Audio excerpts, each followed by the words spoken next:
I'm doing this presentation because last week I delivered a presentation at a parents' evening at my school, and the upshot was that a lot of people don't know much about classics because it's not been offered in their own school experience.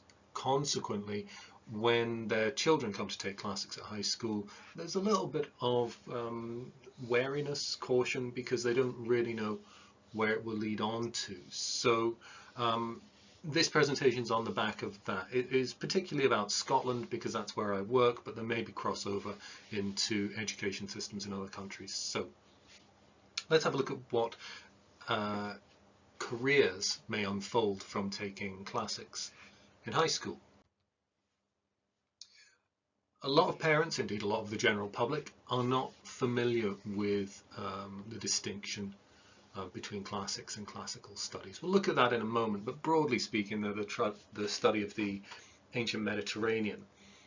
Traditionally, that's been mostly Greece and Rome, but increasingly we're seeing more research and focus going into the Eastern Mediterranean and even further into Asia. As a subject, one of the things which I think makes it so rich, which makes it such a delight to teach and, as I recall, to learn, is that it touches on so many other subjects. Yes, it's history, but it's also philosophy and language and ethics and myths and religion, and it's kind of like an entire humanities syllabus condensed into one subject and then thrown back 2,500 years. So as an anthropological study, classics is amazing. I mention this in passing because it is important to note later on the usefulness of being a multidisciplinary subject. I'll come back to that. This is a distinction which almost nobody needs to know about, except if you're going to choose this direction of study. In my school, I teach classical studies, but everybody calls it classics because that's some sort of cultural callback to when classics was offered in state schools in Scotland. And I think it would be very pernickety to, stop people and correct them. But I'm going to give you the specifics because it's useful for university studies. Classical studies is the study of the ancient world using translated texts in English. So you don't have that linguistic element. It's still as rigorous and developed and in many ways more immersive than its counterpart, but everything's studied in English. Classics, on the other hand, is a similar sort of course of study, but involving direct study of the original languages, Latin and Greek mostly. I'm not familiar with the course content of all universities, but there may be other ancient languages on offer. But that's the difference. Classical studies does not have the ancient languages. Classics does. Now that becomes important when we look at university courses.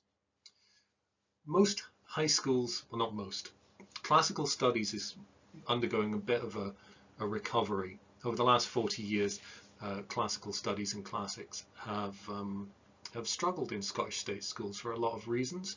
Departments have been closed, teachers have retired, they've not been replaced.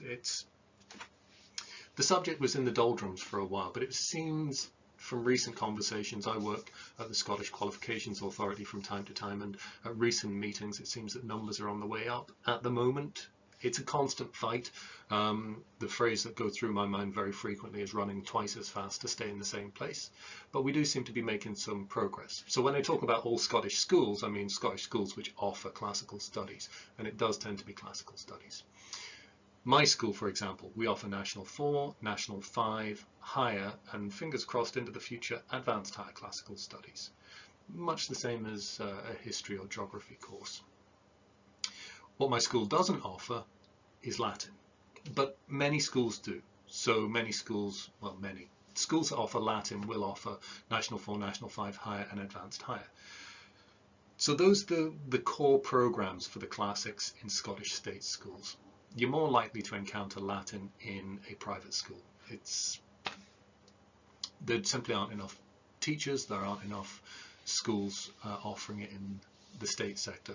There are 2 schools in Scotland which have quite good numbers, quite high numbers for Latin, but that actually skews the figures, and it makes Latin appear to be more populous in uptake than it really is across Scotland. So these 2 schools have high numbers, but that is essentially the majority of the numbers for the whole of Scotland, unlike in private schools. If you want to study Homer or Sophocles in the original Greek in a Scottish state school, you can't. Classical Greek was discontinued by the Scottish Qualifications Authority in 2014. Uptake numbers, the number of pupils studying Classical Greek, they just continued to decline until there were very, very, very few pupils across the country studying it. In private schools, I think there is some access to Classical Greek via GCSE and A-level courses, but they're not available in the majority of state schools. So I'm afraid Classical Greek is unavailable to state school pupils. Okay, let's imagine that you do higher classical studies and you want to go on to study at university.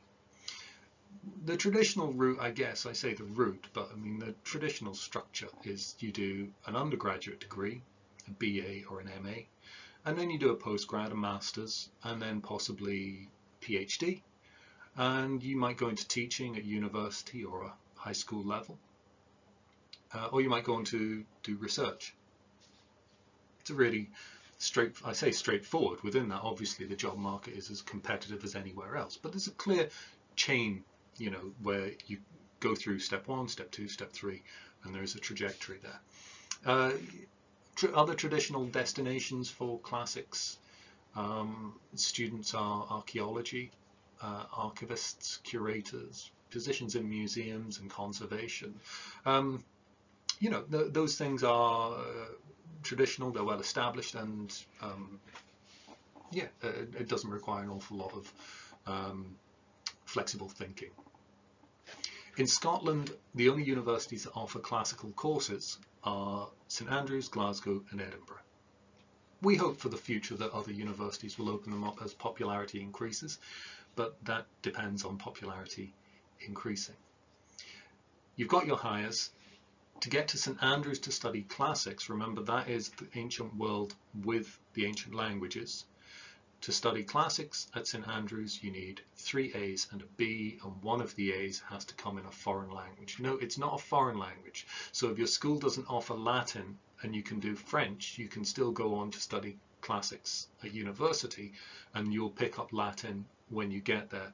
A number of people will do Latin before they get to university, but notice the stipulation is a foreign language. I suspect that in the choosing applicants for the courses, those who do have classical languages may be advantaged, but that is me speculating cynically. At the moment it says foreign language, so French, German, Spanish, Italian, any of those would be good enough. I don't know how many pupils study Mandarin or Urdu or non-European languages, but again, they should be absolutely fine as well. To study classical studies at St Andrews, 3 A's and a B. So these are, you know, they're not easy courses to get onto. You need a good haul of Highers, and I would say that because it's quite competitive, then you probably will need 5 Highers. You'll need a good CV, you'll need a good application form, so if you're not taking part in after-school clubs, if you're not taking part in the extracurricular stuff, kind of presenting yourself as a rounded human being, then your application will be weakened. So you really need to work to get onto these courses. Now, I said earlier that you might go on to become a classics teacher. That's tricky in Scotland. It's something which the GTCS, the General Teaching Council of Scotland, really, really need to get a grip on, because you can't train to be a classics teacher in Scotland. It used to be provided by Edinburgh. I believe in the past it was offered by Strathclyde, but these courses are closed. If you want to train to be a classics teacher, you have to go to England to do it. My route as a teacher was I trained as an English teacher, and when I had been teaching for a decade, I asked my school to allow me to introduce classical studies, and I built from there. I'm GTCS registered. I've got my degree in classical studies. But if you want more information on routes into teaching outside of, how do I put it, routes into teaching within Scotland, you're going to have to be more creative. But if you want the information, then do drop me a message here or message me at workingclassassists.com, or indeed our Twitter account, @workclassAssists. I'll come back to working classicists. But get in touch if you're interested in teaching in Scotland, because there's a lot to say there, which I'm not going to go into just now. Let's imagine you get to be a university lecturer. A quick Google told me that the average university lecturer salary is £43,000 a year. Currently our university lecturers are out on strike, paying conditions. Everybody's feeling it. Teachers were out on strike last week. So I mean, the salary is, it's not going to allow you to retire at 40 or anything, but it's okay. If you want to go into that museum, archivist, curator kind of direction, obviously the salary looks a little lower. But again, these are averages, so there will be salaries that go beyond those, some of them significantly beyond those, and there will be much lower scale salaries, which the entry-level salaries. So do some research into these figures yourself. You'll find, I'm sure you'll find plenty that goes beyond these numbers in front of us. Okay, a university lecturer has a threefold responsibility. It's actually more than that when you take into account the responsibility to the university itself and the various governing bodies for particular disciplines. But broadly speaking, a university lecturer has to teach, which means they have to prepare lectures, they have to prepare tutorials, there's marking, there's preparation, it's a significant workload. They also have pastoral duties for their students. They have to check on well-being, they have to check that students are able to complete the courses. I think that part of the job is increasing, as it is in the majority of teaching jobs. And I think this is the part which kind of lecturers either love or hate. I may be wrong on this, but I certainly remember my university lecturers, two of them, complaining that they just wanted to teach. That's why they became a lecturer, but the university expected them to carry out research in order to get their name out there. Now, some university lecturers love the research element, but this is the third responsibility. The universities will expect you to carry out original and new research, turn it into papers which are then published, which contribute to the dialogue, the ongoing dialogue in research in classics. From the outside looking at that workload, it's quite nice, it's quite varied, there's a lot of pressure, there's a lot of weight, but there's a lot of very interesting stuff there, and stuff which I think many people would love to get their teeth into. So that's some traditional outcomes, that's a direction you might go in.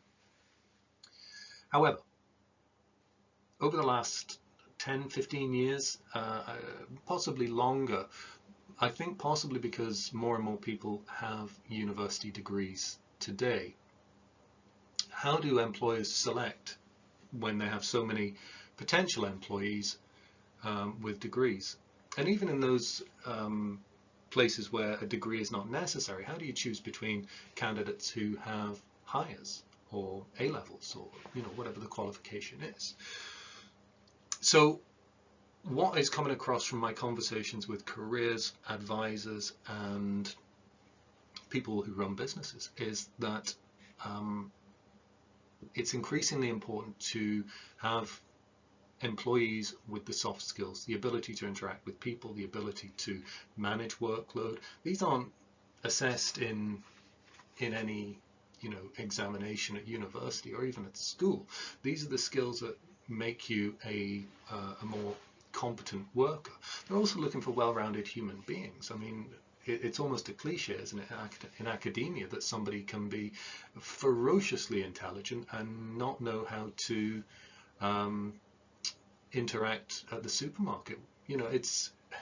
So there is an increased drive from the employer's point of view on skill set. Yes, the soft skills, but also the other skills in terms of literacy, the ability to synthesize information, and so on and so on. And on the one hand, that makes the going into the world of work seem a little bit more intimidating, because it's not as cut and dried as you do step 1, step 2, step 3. There's a little bit more, it feels a lot more risky. But on the other hand, it actually should liberate you, because what matters is what you can do, not necessarily the piece of paper that you have in your hand, your degree, your school certificates or whatever. The skill set, if you can really emphasize that, you can actually apply for many, many, many more jobs than you probably imagine. Look at me, I'm down in the other corner now. My side hustle, youth culture tells me that's what I have to call it. Me and my partner run this website called Working Class Assists, and some time ago we put out a tweet. Working Class Assists, by the way, is about helping people from backgrounds where they might not usually experience classics to pursue classics as a hobby or an enthusiasm, or maybe even to a certificate level and beyond. Anyway, some time ago we sent out a tweet to our followers, and we said, get in touch with us if you did classics at school or at university, but you didn't go in that direction when it came to employment. And we were expecting a fairly low number, because in my head, certainly before I did this, I thought that classics was a fairly narrow field. And I was foolish. This is the tweet that went out. I'm back in the top corner now. In case you're wondering, where's that voice coming from?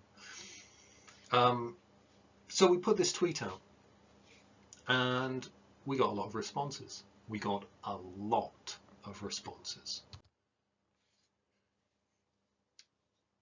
I'm going to quickly zip through these because there is a list of them later on, but this honestly is just a selection, as is this. And these are real people who pursued real careers. You can look them up on Twitter if you want to. And it took my breath away that classics led in so many directions. That's the list of just that selection, and it could have gone on and on, believe me. I think we had somewhere in the region of 130, 120 something responses, something like that. And you can see for yourself, pause the video and have a read. There are some really surprising elements there. The software engineering stuff, I'm very proud that an alumni of our school, somebody who won the Classics Prize at my school, I heard from about a month ago, and she's become a coder for Rockstar Video Games, the people who produce Grand Theft Auto. So there's classics in the background, and now she's away developing video games. And you can see here a couple of examples in software development and engineering. Now, a lot of people said that the logic required to study ancient languages was extremely beneficial in pursuing that career, but the example I've just given you, the Classics Prize winner from my school, she didn't study the classical languages and she still managed to pursue that goal. It is extraordinarily broad, and this should emphasize that it's not about the certificate, it's about the skills. If you can express in application forms the huge array of skills that you pick up from classics, you'll be able to apply for more jobs. As I mentioned way back, classics and classical studies, they're multidisciplinary within themselves. So there is all the skill set you will find with history in terms of analyzing sources, synthesizing information, assembling essays, literacy, all that history skill set. But we also have the religious education skill set in there from studying ancient religion, which involves that cultural awareness, that development of empathy. And we also have geographical knowledge, because the time we have to spend looking at ancient maps and understanding the evolution of countries. We've got a political knowledge in there that many subjects don't offer. You know, you certainly can't pass through my classroom without learning about the origins of Athenian democracy and how that links to modern democracy. So when you start seeing it in those terms, the topics that we cover, the skills that you assemble, classics is a phenomenally, like an unbelievably rich area to study. And it might be that you want to go a traditional route, but if you choose not to, I would argue it gives you a better standing than almost any other, certainly than any other humanities subject.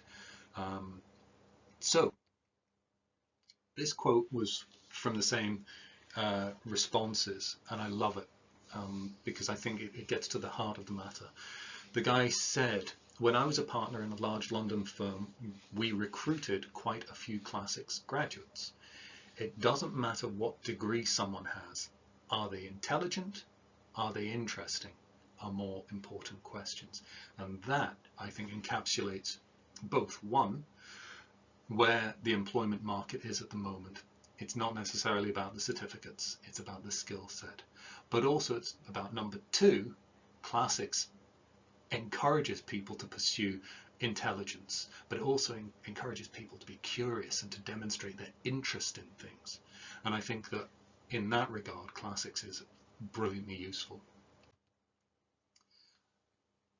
Here are some famous classicists. I mean, famous classicist is, it's not very famous usually, but I'll highlight a few. Oscar Wilde and P.G. Wodehouse, great writers from the late 19th and early 20th century. Toni Morrison, a writer who won the Nobel Prize in the 1990s. John Milton, the author of Paradise Lost. C.S. Lewis, the Narnia guy. J.R. Tolkien, I'm sure I don't need to explain what he wrote. But perhaps more surprisingly, Peter Weller. I think he studied classics, and it was a form of art history. But classics was in his degree, and he went on to become Robocop. So that's obviously a career path available to everybody. Nick Owen, the television news presenter. Martha Carney, who is one of the presenters on BBC Today programme, the kind of flagship news show for the BBC. So a very, if you will, a very high-ranking journalist. And Jimmy Mulville might not be a name that younger people know of, but people who are into their 40s and beyond certainly will. He was a comedian in the 1980s and into the early 90s, comedian and actor. He studied classics at school and then at university. He also founded a company called Hat Trick Productions, and Hat Trick Productions was the most successful television production company of the 1990s and early 2000s. Outnumbered was produced by Hat Trick. Have I Got News was invented by Hat Trick, and it had phenomenal success. So again, some of these you might think these are places I can't get to, but I think Jimmy Mulville is a very good example of how you can utilize the intelligence and wit required in classics and put it into a completely different field. A bit like Peter Weller, but obviously Peter Weller got to wear a big metal suit. So classics is, I think, a brilliantly versatile discipline to study. And while some people might think that it's limited, it is actually astonishingly flexible. I'm going to leave with this slide. Parents often want to know if my son, daughter does X, where will it go? But it's odd, because classics has such a sense of mystery about it, that sense of, oh, what will this lead to, is all the greater. And it provokes a kind of insecurity because parents don't know what it is. But I want you to think in these terms. You can study history and not become a historian. Most pupils in British schools study history and do not become historians. Is the skill set valuable? Does it enrich their lives? Absolutely it does, and the same is true for classics. You can study science and not become a scientist. I loved sport at school. I didn't become a Premier League footballer. And it's funny that when it comes to classics, I think that often people want something more concrete in the ties between what you're studying and what you go on to do.